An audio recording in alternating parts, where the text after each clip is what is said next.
हमें ना वो कहना भी भूल गए। और हम लोग जैसे ही आगे बढ़े हमें अपनी सही गली दिख गई। और फिर एकदम मन में ख्याल आया, अरे ऐसा लगता है जैसे गुरुजी हमारी मदद के लिए आए थे। मैंने अपनी बड़ी बहन से कहा। मेरी बड़ी बहन बोली, हाँ मैं ये माता जी लग भी गुरुजी जैसी रही थी, बिल्कुल गुरुजी की तरह ही उनका चेहरा रंग रूप था, बहुत प्यारी सी लग रही थी संगत जी।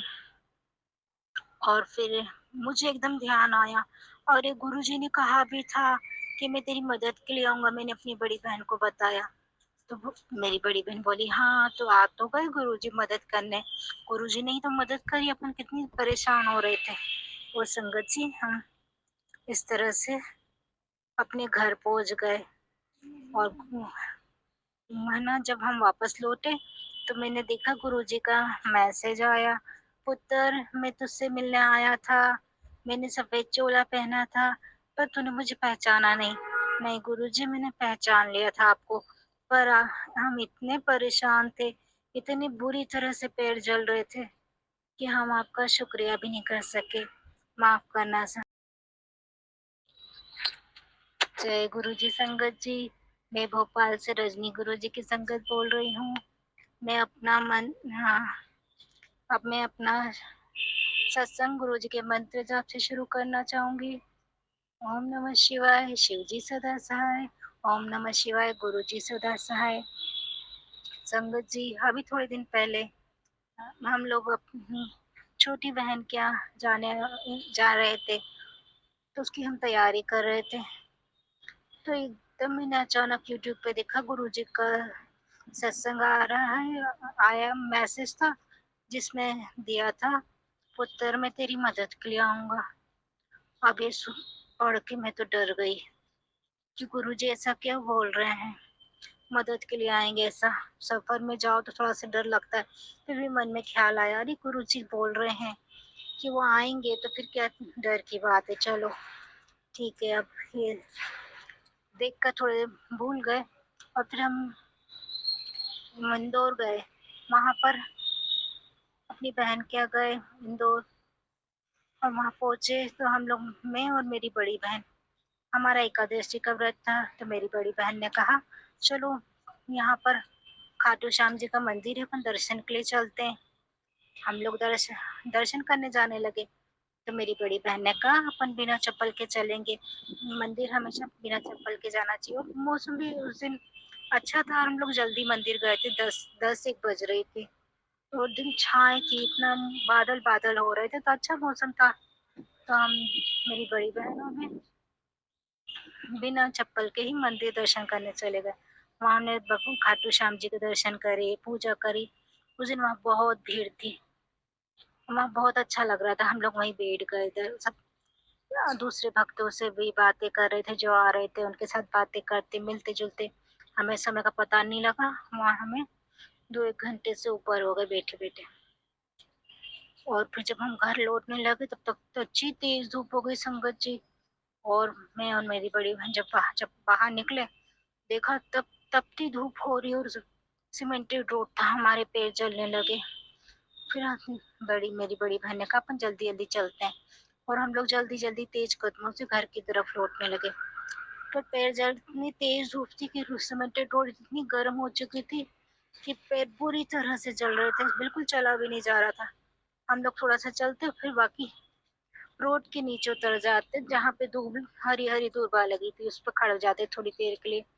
अब इस चक्कर में क्या हुआ, हम नीचे देख के जा रहे थे, इस चक्कर में हम घर का रास्ता भूल गए और हमें दूसरी गली में चले गए। और हम लोग है ना आगे बढ़ते जाए तो हम देख रहे कि भाई ये कौन सी जगह है। फिर हम वापस लौट के उधर ही पीछे वापस आ जाते कि नहीं यार दूसरी जगह लग रही है। संगत जी हम रास्ता भटक गए, हम जितना आगे जा रहे हमें नई जगह लग रही।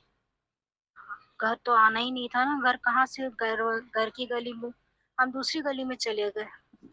फिर जब बहुत परेशान हो गए, अब मैं तो भैया गुरुजी का नाम लेने लगी, गुरुजी मदद करो, गुरुजी बहुत तकलीफ हो रही, बहुत पैरों में दर्द हो रहा है, गुरुजी क्या गलती हो गई जो ऐसी सजा दे रहे हो, क्यों इतना कष्ट आया। बहुत तकलीफ हो रही थी संगत जी, तो तब था मई जून का महीना और उसमें से सिमेंटेड रोड पे चलना।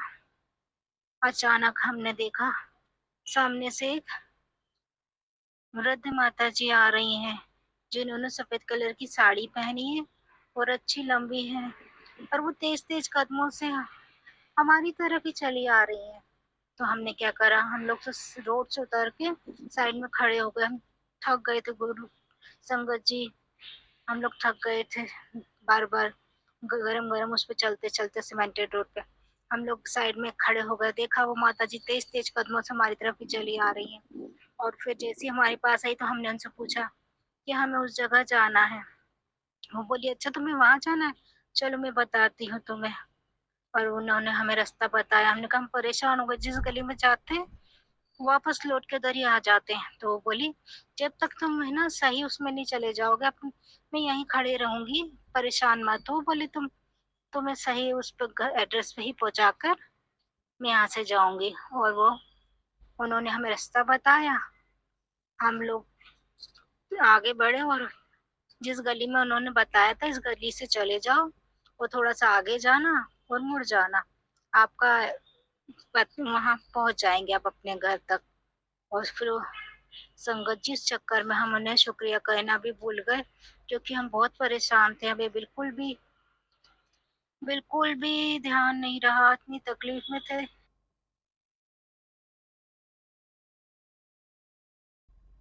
बहुत बहुत शुक्राना संगत जी यह सत्संग सुनने के लिए। संगत जी, अगर आप भी अपना कोई सत्संग गुरु परिवार के साथ, गुरु संगत के साथ शेयर करना चाहते हैं, तो आप हमें ऑडियो रिकॉर्ड करके, लिख कर या वीडियो रिकॉर्ड करके भी भेज सकते हैं। हम कोशिश करेंगे कि हम आपके सत्संग गुरु परिवार के साथ इस चैनल के माध्यम से शेयर करें। संगत जी, आज के इस सत्संग को हम यहीं पर विराम करते हैं। यह एक सेवा है जो हम सभी को करनी चाहिए।